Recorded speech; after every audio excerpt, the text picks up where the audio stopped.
La lluvia golpeaba los cristales cuando Julián obligó a la pequeña Inés, de solo 7 años, a subirse en una silla para limpiar la ventana. Sus pies temblaban sobre la madera resbaladiza y sus manos enrojecidas sostenían un trapo demasiado grande. No era una hija, era tratada como sirvienta en su propia casa. Esa escena revelaba la verdad cruel. Un padrastro sin compasión y una madre atrapada en el miedo. Pero un hombre del pasado estaba a punto de regresar. Y con él, la promesa de cambiar el destino de la niña para siempre. En el silencio de la plaza, una niña de 6 años sostenía una muñeca rota y miraba la puerta de su nueva casa con un miedo inexplicable. Su madre le había prometido que todo cambiaría para bien. Pero los ojos de Inés decían otra cosa. Con cada paso dentro de aquel portal desconocido, sentía que se alejaba un poco más de la voz suave de su padre muerto, que aún le hablaba en sueños. La mudanza había sido rápida. Elena, con el corazón dividido entre la esperanza y la culpa, repetía que al fin tendrían un hogar completo. Julián, el nuevo esposo, sonreía a los vecinos con esa cordialidad calculada que engañaba a cualquiera. Al cruzar el umbral, los saludos resonaron. Bienvenidos. Enhorabuena. Un apretón de manos. Un gesto educado. Y todos quedaron convencidos de que allí empezaba una familia feliz. El barrio, a las afueras de Salamanca, olía a hojas húmedas y a castañas asadas que vendían en la esquina. Era finales de otoño y el viento barría los colores marrones hacia la alcantarilla.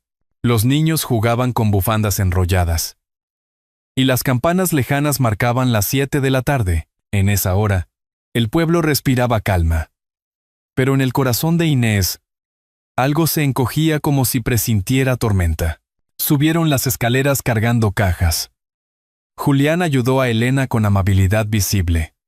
Pero cuando se giró hacia la niña, sus ojos se endurecieron. Aquí se cena a las 8. No hagas ruido, dijo con un tono seco, apenas audible para los vecinos. Inés asintió en silencio, abrazando a su muñeca con tanta fuerza que casi le arrancó un brazo de trapo. La casa estaba pulcra, con paredes blancas y muebles brillantes que parecían nunca haber sido usados.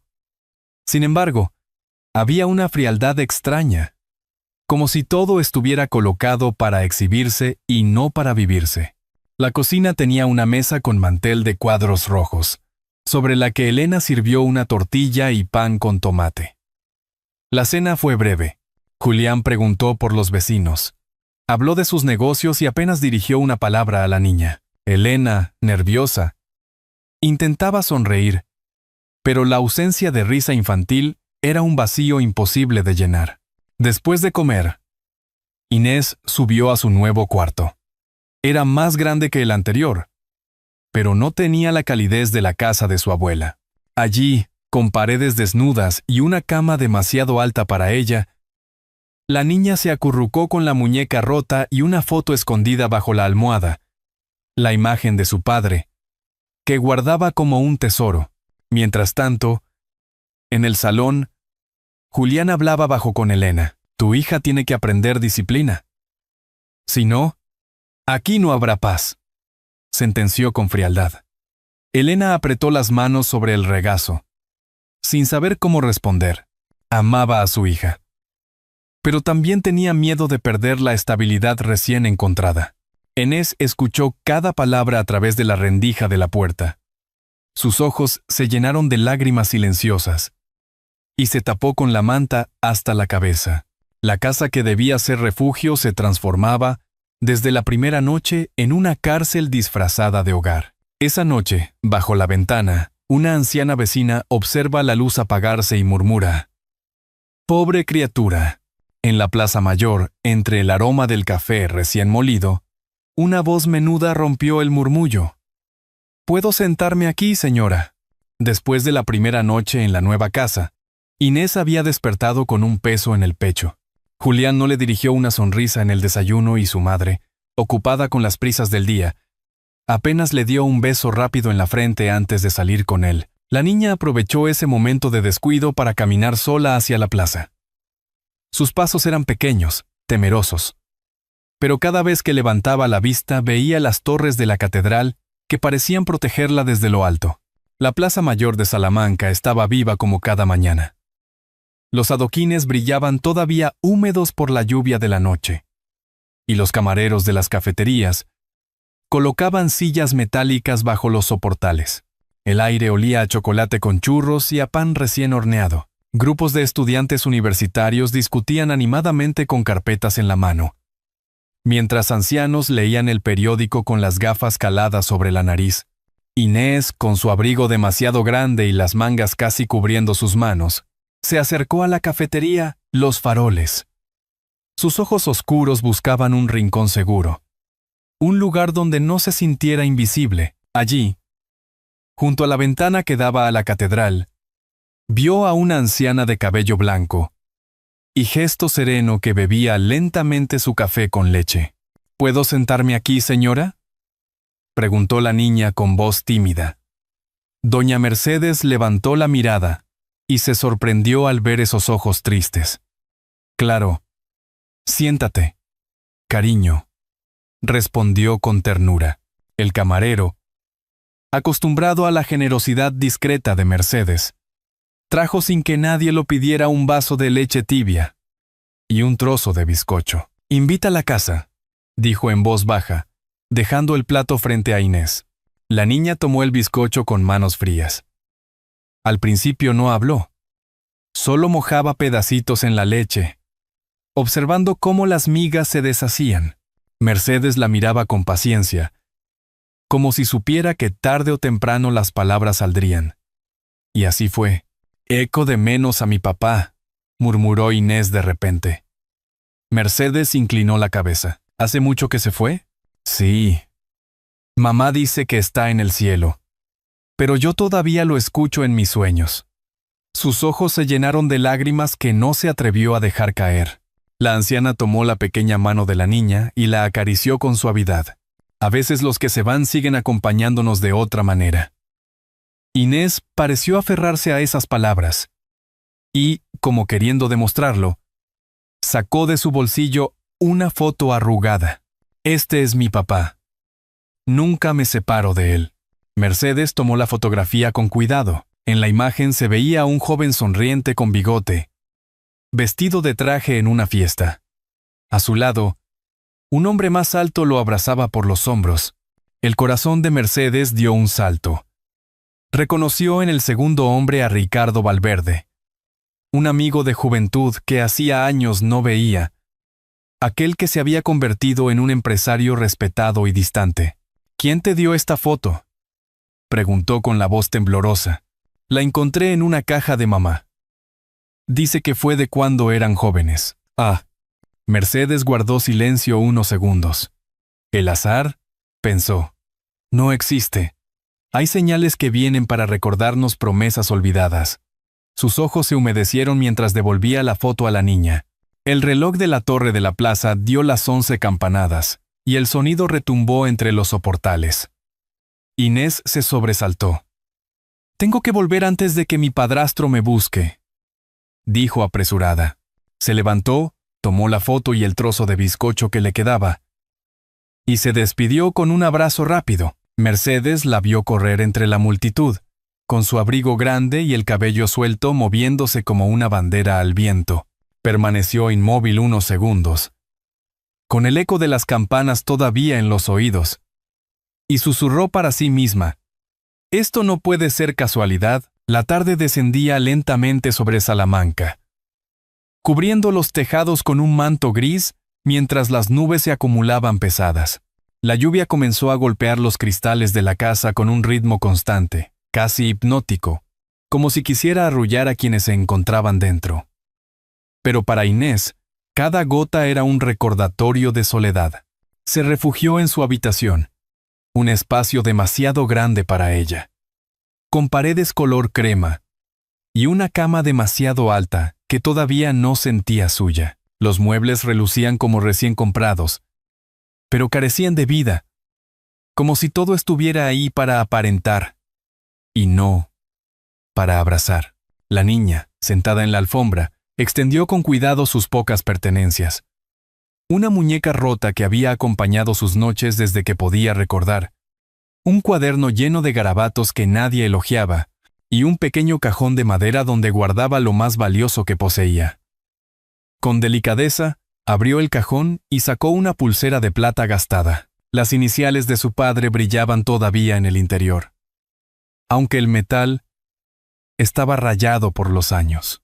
Inés la acarició con los dedos pequeños y fríos, como si al rozar aquel objeto pudiera volver a sentir la mano cálida que solía guiarla por la calle. «Papá, no me olvides», susurró, y sus ojos se llenaron de lágrimas. La lluvia afuera le respondió con un repiqueteo más fuerte, como si el cielo compartiera su dolor. Desde la ventana de la casa de enfrente, doña Mercedes, la vecina de cabello blanco y rostro bondadoso, observaba a través de los visillos. Ella pasaba horas en su mecedora, tejiendo y mirando la calle. Aquella tarde, sus ojos cansados se detuvieron en la imagen de la niña abrazando un objeto brillante. Reconoció enseguida la forma de esa pulsera. Recordaba haberla visto muchos años atrás, en la muñeca de un joven que reía en las fiestas del barrio. El padre de Inés, junto a su inseparable amigo, Ricardo Valverde.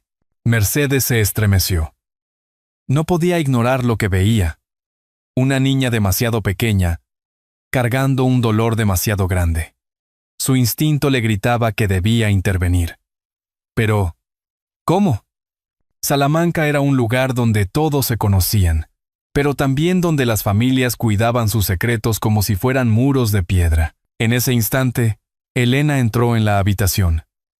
Tenía el rostro cansado después de pasar la tarde comprando con Julián.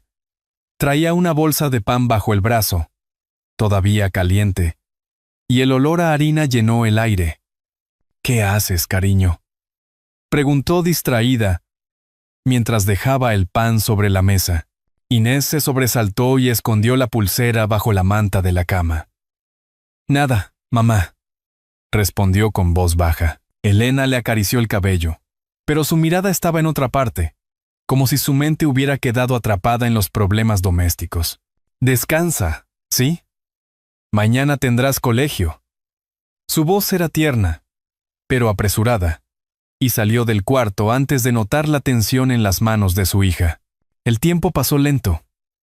La casa, azotada por la lluvia, parecía crujir con cada ráfaga de viento. A lo lejos se escuchaba el ruido del televisor en la sala donde Julián veía las noticias, el volumen demasiado alto como para imponer su presencia en toda la casa. Inés respiraba con dificultad, abrazando la pulsera bajo la manta como si fuera un escudo. Más tarde los pasos de Julián resonaron en la escalera. Pesados, firmes, recordaban el ritmo de un tambor de guerra. La puerta se abrió de golpe, sin previo aviso. Sus ojos recorrieron la habitación con desconfianza, hasta detenerse en el cajón mal cerrado de la cómoda. Caminó hacia allí y, con un gesto brusco, lo abrió. El brillo metálico lo delató.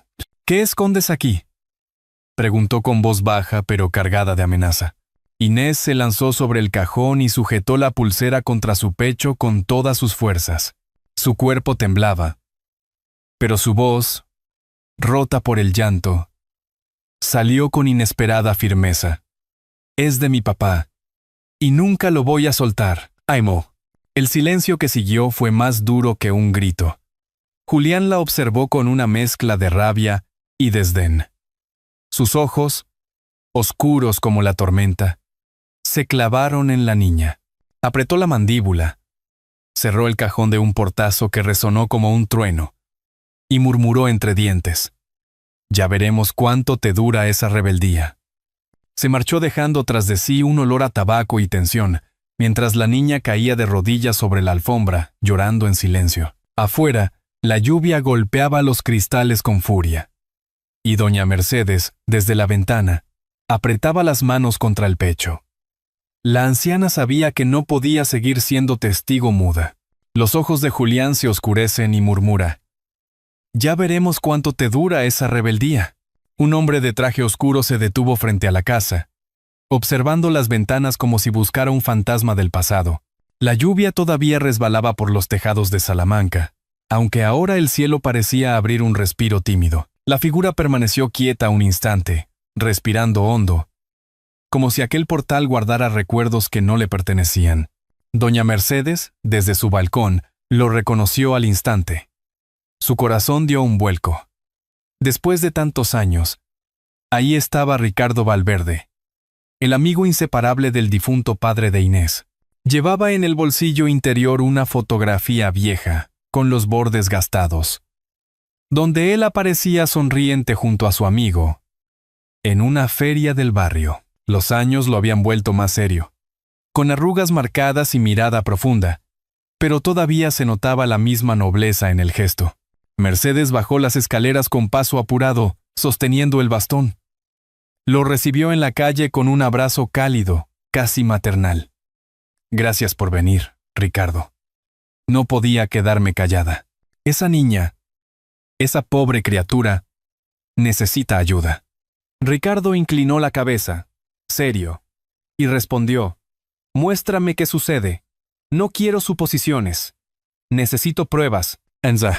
Cruzaron la plaza hasta una pequeña cafetería en la esquina, donde el aroma del pan recién horneado impregnaba el aire. Se sentaron en una mesa apartada, y Mercedes comenzó a relatar todo lo que había visto. Las noches en que la luz de la habitación de Inés se apagaba demasiado pronto. La expresión dura de Julián, la niña abrazando un objeto brillante entre lágrimas. Ricardo escuchaba en silencio, removiendo lentamente su café con leche. Sus manos temblaban apenas, un gesto que él intentaba disimular con dignidad. ¿Qué objeto?, preguntó de pronto. Una pulsera de plata con iniciales. Estoy segura de que perteneció a tu amigo. La vi muchas veces en su muñeca cuando eran jóvenes. Ricardo cerró los ojos un instante. El recuerdo de aquel hombre regresó con fuerza. Las risas en las fiestas del barrio, los planes de futuro, la promesa de cuidarse mutuamente y la imagen más dolorosa, el funeral prematuro, la viuda desconsolada y él mismo marchándose a construir una vida de negocios, dejando atrás lo que juró proteger. Esa tarde decidió acercarse a la casa de Julián y Elena. Tocó el timbre con firmeza. Elena apareció en la puerta, sorprendida al ver a aquel visitante elegante. Buenas tardes, señora. Soy Ricardo Valverde, un viejo amigo de su difunto esposo. Pasaba por aquí y pensé en saludar. Elena, algo nerviosa, lo invitó a pasar. La casa olía a estofado de lentejas, típico de los días fríos de otoño. Julián apareció desde la sala, con expresión cordial pero mirada recelosa. Encantado. ¿Qué lo trae por aquí, don Ricardo? Don Ricardo. La conversación fue breve, cortés, llena de frases de compromiso. Pero Ricardo no dejaba de observar de reojo. Vio a Inés asomarse tímidamente desde el pasillo, con la muñeca rota en brazos. La niña lo miró con curiosidad, como si hubiera reconocido algo en su rostro. Ricardo sintió un nudo en la garganta, los mismos ojos que su amigo tenía, inocentes, llenos de preguntas. Mercedes, presente también, intervino con diplomacia. Nos pareció bonito recordar viejos tiempos. El padre de la niña y Ricardo eran como hermanos. Julián apretó la mandíbula, aunque su sonrisa fingida no se borró. Los tiempos cambian. Ahora las prioridades son otras, dijo con voz seca. Ricardo no respondió, pero su mente estaba tomada por una sola idea. Debía saber más. Necesitaba ver con sus propios ojos esa pulsera. Solo entonces podría confirmar lo que temía, que había fallado a su amigo, y que todavía tenía una oportunidad de reparar su promesa. Desde dentro de la casa, Julián miró con recelo al visitante y apretó los labios. ¿Qué busca este hombre aquí? Los truenos resonaban sobre Salamanca cuando Julián golpeó la mesa con el puño, haciendo temblar la vajilla. El estofado de lentejas quedó a medio servir, y el pan en rebanadas permanecía intacto sobre el plato. Elena intentaba calmarlo, pero su voz se ahogaba en la tormenta que se desataba tanto fuera como dentro de la casa. Inés estaba en la cocina, con el delantal torcido y las manos aún húmedas de haber fregado los platos. Julián la acusaba de no terminar sus tareas, de ser un estorbo, de traer desorden a la nueva vida que él había diseñado. «Eres demasiado floja. Aquí no hay sitio para caprichos de niña», gruñía con una dureza que helaba el aire. La niña bajó la mirada, abrazando la pulsera escondida bajo la manga. Su voz era un susurro. He intentado hacerlo todo, pero Julián no escuchaba. Elena, desesperada, trató de intervenir. «Por favor, no seas tan duro. Es solo una niña». Él la fulminó con la mirada. «Si no aprende ahora, nunca lo hará. Y tú deberías darme la razón». El ambiente se volvió insoportable. Afuera, la lluvia caía a torrentes, iluminada por relámpagos que atravesaban los ventanales. Julián, perdiendo la paciencia, agarró del brazo a Inés y la arrastró hacia la puerta trasera. «Te encerraré en el cobertizo hasta que aprendas». Elena rompió en llanto, suplicando: «Basta. Por favor, suéltala». Pero su voz se perdió entre los truenos. Inés, con lágrimas en los ojos, alzó la pulsera hacia la luz temblorosa de la cocina. «Es de mi papá, y nunca lo voy a soltar». La tormenta rugió como si acompañara aquel grito. En ese momento, la puerta principal se abrió de golpe. Ricardo y doña Mercedes aparecieron empapados, el cabello pegado a la frente, los abrigos chorreando agua. Habían escuchado los gritos desde la calle. Ricardo dio un paso adelante y su voz retumbó más fuerte que el trueno. «Basta ya». El silencio se hizo pesado. Julián, con el brazo aún sujeto a la niña, se giró, sorprendido. «¿Qué hace usted aquí?». Su tono era de desafío, pero en sus ojos había un destello de inseguridad. Ricardo avanzó hasta colocarse entre Julián y la puerta del cobertizo. «No tiene derecho. Esa niña merece respeto. Su padre fue mi hermano en todo menos en sangre. Y yo no permitiré que su memoria sea pisoteada así». Elena, temblando, se cubrió el rostro. La voz de Ricardo había desenterrado recuerdos que ella había escondido bajo capas de miedo y dependencia. La tormenta arreciaba. El viento hacía golpear las ventanas, y los vecinos empezaban a asomarse desde la calle, atraídos por los gritos. Julián intentó mantener el control. «Esto es asunto de familia. No tiene nada que ver con usted». Pero Inés, liberándose de un tirón, corrió hacia Ricardo y le mostró la pulsera que apretaba contra su pecho. Sus palabras salieron entre sollozos, claras como un relámpago que ilumina la oscuridad. «Es de mi papá. Él confiaba en usted». La cocina entera se congeló en ese instante. Ricardo extendió la mano, tocó con reverencia la pulsera y cerró los ojos. Lo que había temido se confirmó. Era el mismo objeto que había visto tantas veces en la muñeca de su amigo. La prueba de un lazo que aún lo ataba a una promesa olvidada. Doña Mercedes, con lágrimas contenidas, murmuró: «Ahora ya no hay duda. Ricardo, es tu deber». Elena se derrumbó en una silla, sollozando. Por primera vez reconoció en voz alta: «He sido cobarde, no he sabido protegerla». Sus palabras resonaron más que los truenos. El silencio posterior fue roto solo por el tambor de la lluvia. Todos los presentes entendieron que nada volvería a ser igual. Inés, entre lágrimas, alza la pulsera y la muestra. «Es de mi papá. Él confiaba en usted».